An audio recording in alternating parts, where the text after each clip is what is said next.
नमस्कार, आप देख रहे हैं आजाद समाचार। हम दमोह शहर में हैं और चुनाव की गहमागहमी चल रही है और ख़त्म भी होने वाली है। कुछ दिनों पहले जिला पंचायत अध्यक्ष का चुनाव हुआ और दमोह नगर पालिका का चुनाव हुआ। इस बीच एक प्रेस कॉन्फ्रेंस में दमोह जिला के जिला पंचायत पूर्व अध्यक्ष शिवचरण बड्डा ने अपने ही पार्टी के कुछ लोगों पर, जिनमें कैबिनेट मंत्री गोपाल भार्गव, पूर्व विधायक लखन पटेल जी और प्रीतम सिंह जी, इन लोगों पर आरोप लगाए थे पूर्व मंत्री जयंत मलैया जी पर कि इनकी वजह से जिला पंचायत अध्यक्ष का पार्टी चुनाव हारी है। हमारे साथ में हैं पथरिया विधानसभा से पूर्व विधायक लखन पटेल जी। सबसे पहले हमारे चैनल में उनका स्वागत है। बहुत बहुत धन्यवाद। मुझे अभी जानकारी लगी है कि आपके चैनल को 1 वर्ष हो गया। इसके लिए मैं आप सबके लिए बहुत बहुत शुभकामनाएं देता हूं, बधाई देता हूं। इसी तरीके से आप काम करते रहें और आपकी चैनल दिन दूनी रात चौगनी तरक्की करे और नए आयाम तय करे। बहुत बहुत धन्यवाद। अभी जो कुछ दिनों पहले शिवचरण बड्डा जी ने सीधे नाम लेकर आरोप लगाए हैं कि आप लोगों की वजह से पार्टी चुनाव हारी है, तो इस पर आपका क्या कहना है?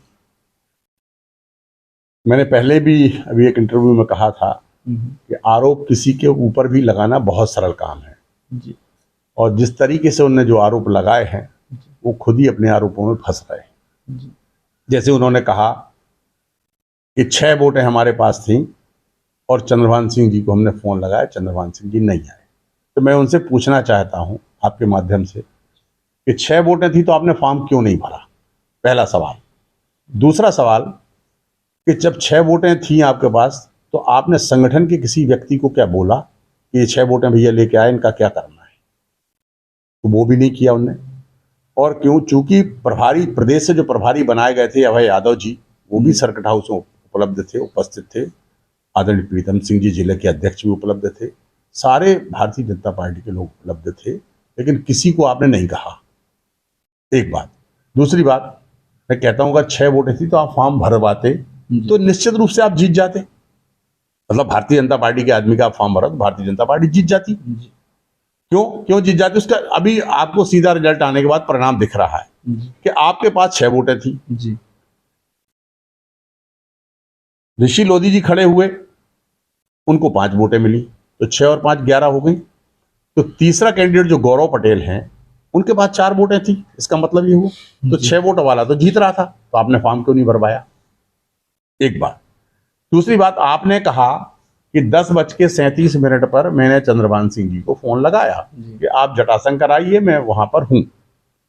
तो इस बात की पुष्टि इस बात से होती है कि चंद्रभान सिंह जी जटाशंकर गए, क्योंकि जिले के अध्यक्ष आदरणीय प्रीतम सिंह जी चंद्रभान सिंह जी के साथ उनके घर से निकले। अध्यक्ष जी की गाड़ी आगे थी, चंद्रभान सिंह जी की गाड़ी में उनके भाई चंदन सिंह जी, उनकी श्रीमती जी और उनका बेटा और चंद्रभान सिंह, चारों लोग उस गाड़ी में, उन गाड़ी के पीछे थे।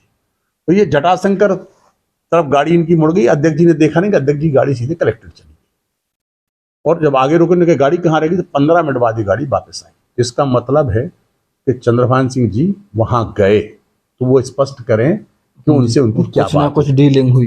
नहीं, अब मैं ये नहीं कहता क्या हुआ क्या नहीं हुआ, वो बताएं वही। हम तो परिस्थिति को देख के बता रहे हैं कि वहां वो गए, तो आपने बुलाया तो वहां गए, तो आपकी तो क्या, क्यों गए और क्या हुआ, आपकी क्या बात हुई, वो तो स्पष्ट करें आप जी।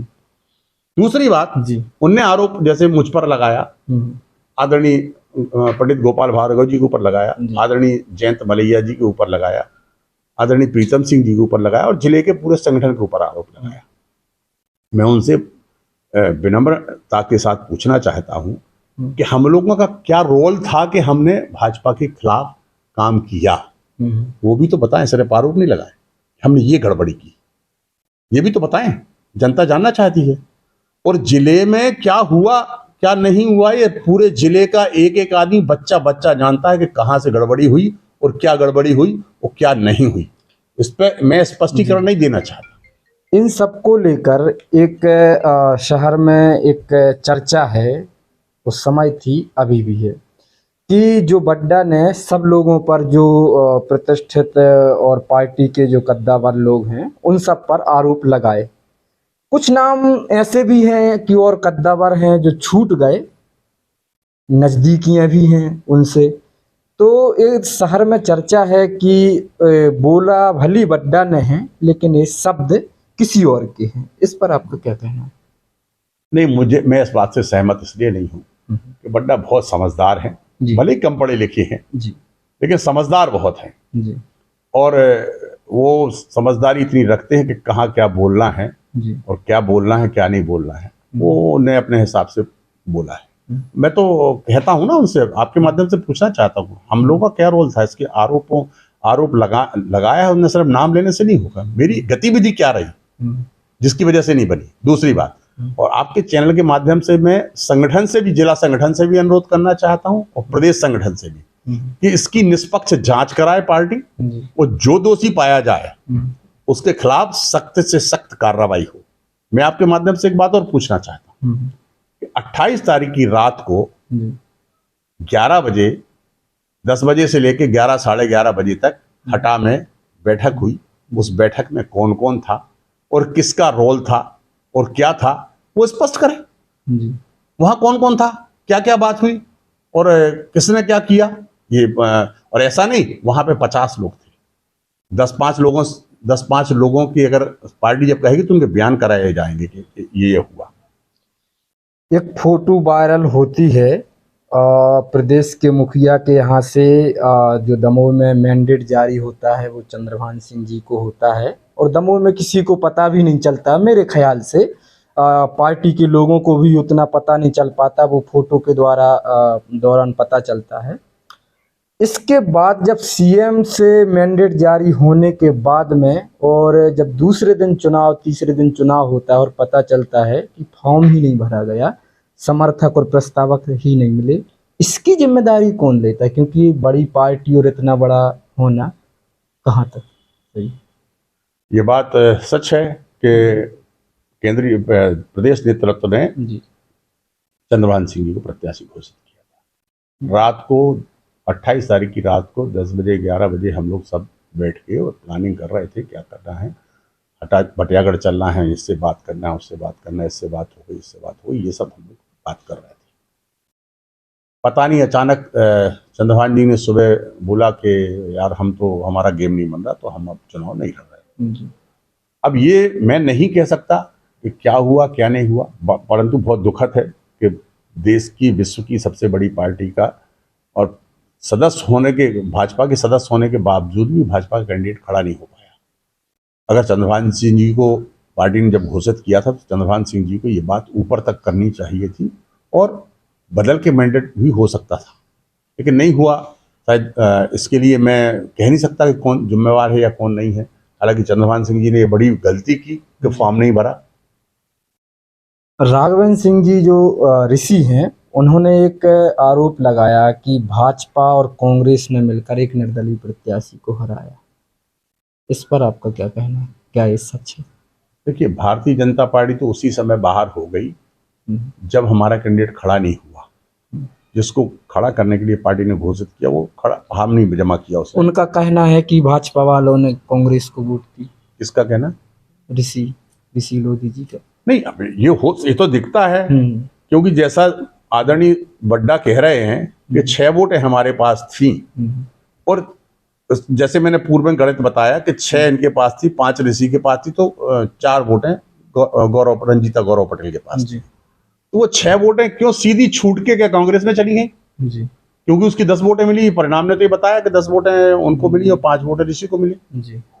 तो इसका मतलब ये हुआ कि वो 6 की वोटें सीधी वहां की वहां चलेगी। तो अब ये पार्टी ये पूछे कि भाई ये तुमने 6 वोटें गई तो कहाँ गई और क्यों गई?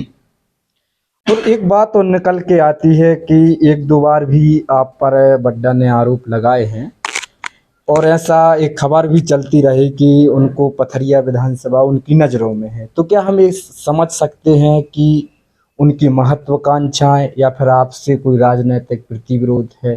क्या ये सच है? ये तो उनसे मेरी तरफ से तो कोई बात नहीं है ऐसी। ये तो उनसे पूछा जाएगा उनको क्या राजनीतिक द्वेष है या पथरिया लड़ना है, शौक से लड़ना। पार्टी जिसको टिकट देगी भाई, मैं तो कह रहा हूँ ना, पार्टी टिकट जिसको देगी उसका पार्टी मैं काम करूंगा। और जितने भी कार्यकर्ता हैं, टिकट मांगना सबका अधिकार है। मैं तो ये कहता हूँ टिकट आप पूरी ताकत से मांगिए, अच्छे से मांगिए, पॉजिटिव मांगिए। और जब तक टिकट घोषित नहीं होती तब तक आप अपना पूरा प्रयास कीजिए। और जैसी टिकट घोषित होती है तो आप सब इकट्ठे होके और आप चुनाव लड़ें, तभी सफलता मिल पाती है।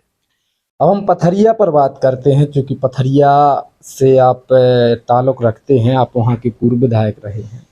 जो पथरिया नगर परिषद का चुनाव हुआ है, बीएसपी और भाजपा का गठबंधन, दमोह सांसद जी ने अपने फेसबुक पेज से पोस्ट भी डाली और वीडियो वायरल हुए कि गंगा नदी में उनको कस्में खिलाई जा रही हैं।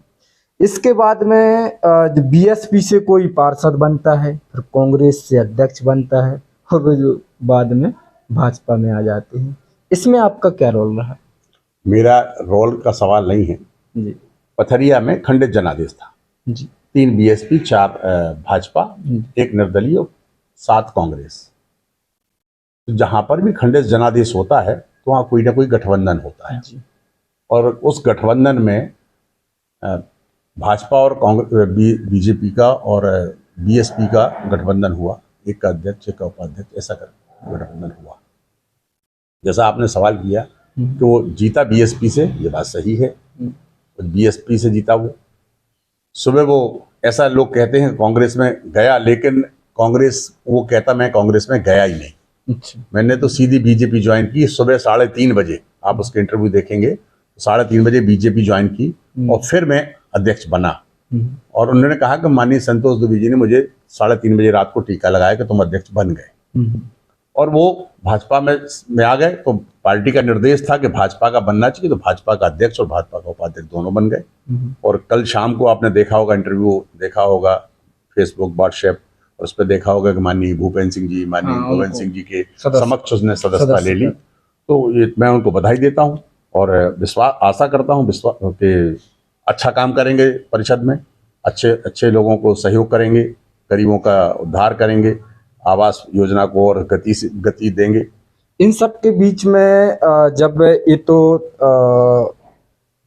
खुलेआम हुआ था कि बीएसपी और भाजपा का गठबंधन हुआ था, क्योंकि अब कांग्रेस के पार्षदों ने उनको वोट की, सुंदरलाल विश्वकर्मा को, और उसी में भाजपा के भी पार्षद रहे वोट करने में, तब वो उपाध्यक्ष और यहाँ अध्यक्ष बन पाए। भले ही वो बाद में आ गए पार्टी में औपचारिक रूप से। तो इस सब में जो आपका जो गठबंधन हुआ था प्रोफेशनल, वो हुआ था बीएसपी से। तो बीएसपी को क्या मिला? निश्चित रूप से बीएसपी का बड़ा नुकसान हुआ दोनों तरफ से, तो उन्हीं का आदमी टूटा, इसलिए नुकसान उनको होना था, हो गया। तो अगर उनका आदमी नहीं टूटता तो गठबंधन तो था, अध्यक्ष उपाध्यक्ष दोनों बनते। लेकिन जब उनका ही आदमी टूट करके और दूसरी तरफ चला गया और वो जीत गया, बन के भाजपा में आ गया, तो हमारे लिए तो खुशी की बात है जी। हमारे तो दोनों हाथ में लड्डू आ गए, हमारा उपाध्यक्ष बन गया और अध्यक्ष बन गया, चित्त ही और पट्टी। हाँ, निश्चित रूप से। अब हम बात करते हैं जो अभी 12 महीने बाद में विधानसभा चुनाव होने वाले हैं 23 में, और यहाँ प्रदेश नेतृत्व तैयारियां भी करने लगा है ये चुनाव निपटने के बाद। तो आप वहाँ से पूर्व विधायक रहे, क्या इस बार भी आप टिकट की मांग करेंगे और पूरे जोश से लड़ेंगे? देखिए, भारतीय जनता पार्टी कार्यकर्ता आधारित पार्टी है, संगठन आधारित पार्टी है। हम जैसे बहुत सारे कार्यकर्ता काम करते हैं और सबके मन में इच्छा होती है कि हम विधायक बने, हमको पार्टी चुनाव लड़ाए। लेकिन पार्टी आकलन करती है, सर्वे कराती है, नीचे से जनता से संदेश भी लेती है, और जिसका संदेश ठीक होता है, जिसका सर्वे में नाम ठीक से आता है, उसको टिकट देती है जी, और उसको चुनाव लड़ाती है। निश्चित रूप से, चूंकि मैं पूर्व में विधायक रहा हूं, 2008 में बहुत कम मतों से हार गया। हारने का कारण भी आप सबको पता है कि माननीय हमारे वरिष्ठ नेता माननीय कुशमरिया जी निर्दलीय खड़े हो गए, जो 8000 वोट से ले गए। जी जिसमें मुझे लगता है मुझे उसमें से कम से अगर वो खड़े नहीं होते कम से कम 6,000 वोट मुझे मिलता, जी तो आप परिणाम से बदल जाता। खैर वो तो किस्मत और भाग्य की बात भी होती है कि किसके भाग्य में क्या लिखा है, जी जिसका भाग्य प्रबल होगा उसी को, और वो हुआ। आने वाले समय की तैयारी मेरी है और मैं लगातार जनता से संपर्क में हूँ, लोगों से संपर्क में हूँ, और पार्टी जो भी निर्देश देगी वो मैं मानूंगा। अभी जो वहाँ पथरिया में बीएसपी की विधायिका हैं और आप एक प्रकार से हम कह सकते हैं कि आप उनके विपक्ष में हैं क्योंकि आप कम वोटों से वहाँ हारे, तो आपको क्या लगता है कि आपके दौरान जो विकास हुआ या नहीं हुआ, इस दौरान क्या हुआ? देखिए, सवाल आपने जैसे किया कि विकास आपके समय क्या हुआ और या इस दौरान क्या हुआ। मैंने जब मैं 2018 में चुनाव लड़ रहा था उस समय मैंने एक किताब निकाली थी। जी उसमें 2013 से लेकर 18 तक 5 साल में सारे मिला के काम, जी चाहे वो पुल पुलिया के काम हो या सड़कों के काम हो, सिंचाई के काम हो, स्टाफ डेमो के काम हो, या जो भी काम हो, वो सारे काम मिला के 2565 करोड़ रुपए की मैंने काम कराए थे। और वो 2565 करोड़ के काम, उसमें सबसे ज्यादा जो था वो सिंचाई के काम, जैसे 4 बड़ी बड़ी परियोजनाएं हैं, पंचम नगर, साजली, जूड़ी और सीतानगर।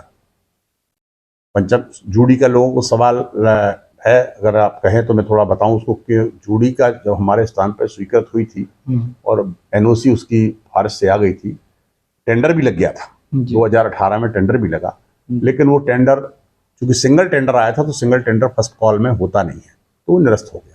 फिर दोबारा टेंडर लगा तो किसी ने टेंडर नहीं डाला, और इस दौरान आचार संहिता लग गई, क्योंकि एक टेंडर की पूरी प्रक्रिया में 3 से 4 महीने लगते हैं। तो दोबारा जब टेंडर हुआ तो उसकी आचार संहिता लग गई। दुर्भाग्य देखिए आप कि उसके बाद कांग्रेस की सरकार आई। कांग्रेस की सरकार ने 4 बार टेंडर लगाया, कोई ठेकेदार सामने नहीं आया टेंडर लेने के लिए, क्योंकि उनको भरोसा नहीं था। ऐसा मैं मानता हूं कि कांग्रेस इतना हमारा पेमेंट कर पाएगी, क्योंकि सरकार के पास पैसे हैं कि नहीं है। और भी समस्याएं थी उसमें, स्थानीय समस्याएं भी थी, उस वजह से लोगों ने टेंडर नहीं डाला। और आप सोचिए अगर वो एक आध बार और टेंडर नहीं होता तो वो कैंसिल हो जाती। कैंसिल होने के बाद आप सोचिए कि कम से कम 70-75 गाँव का कितना बड़ा नुकसान होता। सौभाग्य की बात है कि सरकार बदल गई, पहला कॉल टेंडर आया और उसका टेंडर हो गया। टेंडर होने के बाद इसकी पूरी प्रक्रिया, सर्वे होता है, पूरा सर्वे होने में कहाँ से पाइपलाइन डलेगी, कितनी डलेगी, कितने प्रेशर, वो सारा योजना, प्रोजेक्ट कहते हैं उसको, प्रोजेक्ट तैयार हो गई, और उसके एक एनओसी फिर से ली जाती है फॉरेस्ट दिल्ली से, तो वो भर आना शेष है, अन्यथा काम उसका शुरू हो जाता। अभी के कार्यकाल के दौरान क्या विकास हुआ, इस पर आपको? अभी के कार्यकाल के दौरान तो मुझे नहीं लगता कुछ बहुत ज्यादा विकास हुआ है। उसके कई कारण हैं, मैं सच्चाई से बात करने वाला व्यक्ति हूँ। 15 महीने कांग्रेस की सरकार थी, उन 15 महीनों में तो विकास निर्माण के काम नहीं, लोगों ने व्यक्तिगत अपने स्वार्थ सिद्ध किए और काम किए, क्योंकि उस समय विकास और निर्माण के कामों में कोई दिक्कत नहीं थी। बहुत सारी कहानियां हैं, उसकी आप सबको जानकारी होगी, पूरे प्रदेश को जानकारी। कांग्रेस की सरकार गिरी, दुर्भाग्य से कोरोना काल आ गया, भाजपा की सरकार बनी और कोरोना काल उसी समय मुझे अच्छे से याद है कि माननीय मुख्यमंत्री जी ने शपथ ली और पहली बैठक उन्होंने कोरोना की थी, क्योंकि उससे पहले माननीय कमलनाथ जी से एक भी कोरोना के संबंध में बैठक नहीं हुई थी, और उसी समय से वो कोरोना काल में लग गए, और वो कोरोना काल लगभग 2 साल चलता रहा, जिससे विकास और निर्माण के कामों में गति कम रही। लेकिन हाँ, और गति होनी चाहिए थी, जो नहीं हुई। उसको मैं मानता हूं कि अगर थोड़ा सा और इस पर ध्यान दिया जाता तो शायद और काम हो सकते थे, लोगों के विकास और निर्माण के काम, सड़कों के काम। कई जगह सड़कें खराब स्थिति में हैं, परंतु सुधार नहीं हो पाया उनका। फंड सरकार देती है, यहाँ से विकास का माध्यम एक विधायक और अधिकारी लोग होते हैं, तो इसे हम किसको दोषी माने, सरकार को या फिर वहाँ के विधायक को या फिर परिस्थिति? देखिए, आप इस बात को बड़े अच्छे से जानते हैं कि प्रदेश भर में एक मंत्री के पास प्रदेश भर के विधायक आते हैं। बजट का जो हिस्सा है वो अधिक से अधिक कोशिश करता है मंत्री की हमारे क्षेत्र में जाए, मुख्यमंत्री के क्षेत्र में जाए, या बड़े बड़े नेताओं के क्षेत्र में जाए। आपका विधायक कितना सक्रिय है इस सब चीजों को लेके? मैं भी पहली बार का विधायक था, परंतु मैं इतने काम ले आया क्योंकि मुझे ललक थी उस काम करने की। और ललक के साथ साथ मैंने मंत्रियों से, माननीय उस समय तत्कालीन वित्त मंत्री माननीय जयंत मलैया जी, उस समय माननीय मुख्यमंत्री जी ने भी मुझे बहुत सहयोग किया और जितने भी मैंने काम उनके पास रखे सारे के सारे काम स्वीकृत हुए। और मुझे जहाँ तक याद है कि मैंने जितने काम हाथ में लिए सारे के सारे काम हुए। सिर्फ एक काम मेरा छूट गया गलती से, एक पुल बनना था जो नहीं बन पाया और वो मुझे पीड़ा है उस बात की। जी, क्योंकि आप विपक्ष में हैं लेकिन प्रदेश में सत्ता में हैं। विपक्ष मतलब विधानसभा में विपक्ष में हैं और प्रदेश में सत्ता में हैं। एक समस्या जो बहुत गहरी है और बार बार सोशल मीडिया पर उठी है और वहाँ के स्थानीय लोग कम से कम 20 से 50 गांव बहुत गहरी समस्या में हैं। एक बटियागढ़ से लेकर केरबना और केरबना से लेकर आपके पथरिया, ये जो इन दो रोडों की जो सड़क की हालत है बहुत गहरी है। इवन ये तो बरसात का समय है, आप यदि गर्मियों में भी जाएंगे तो आप दोबारा नहीं जाएंगे, ऐसा लोग कहते हैं।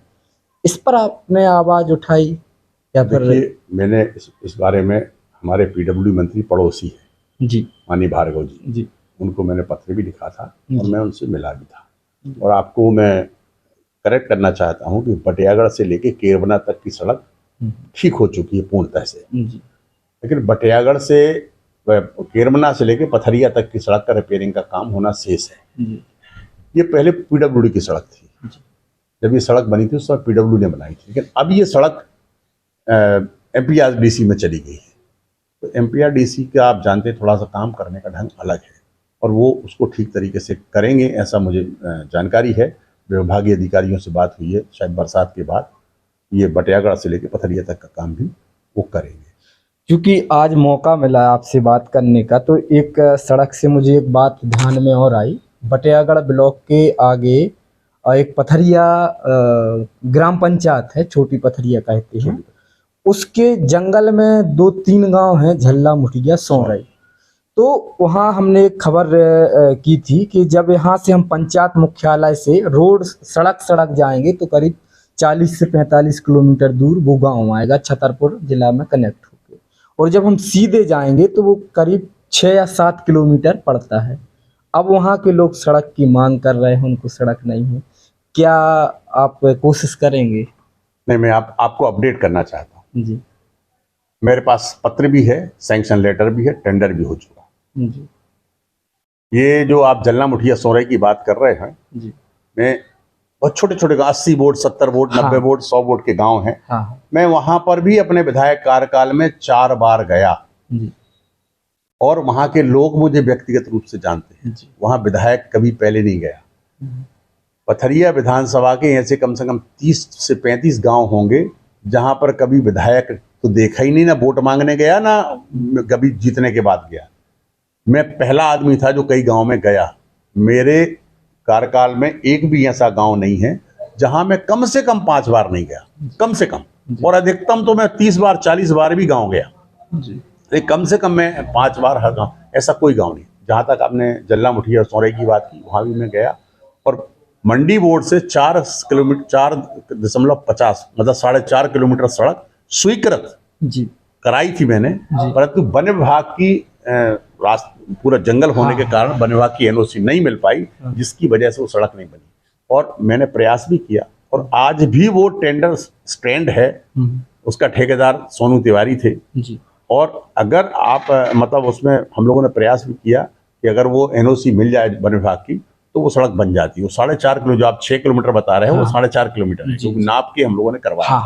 लेकिन वन विभाग के कारण वो सड़क नहीं बन पाई। उसमें घूम के आते हैं उधर तो से करीब 40 से 45 किलोमीटर 40 किलोमीटर तो नहीं, लेकिन गांव के लोगों ने अंतर बताया। नहीं वो गलत बता रहे हैं करीब, लेकिन 15 किलोमीटर जरूर चक्कर हो। केरबना नहीं, केरबना के फिर दूसरी जगह केरबना से भी आ सकते हैं हम लोग, वहीं से जाते हैं। केरबना से हरदू टोला से वहां से जाते हैं और यहाँ से भी वन विभाग से रोड गया है।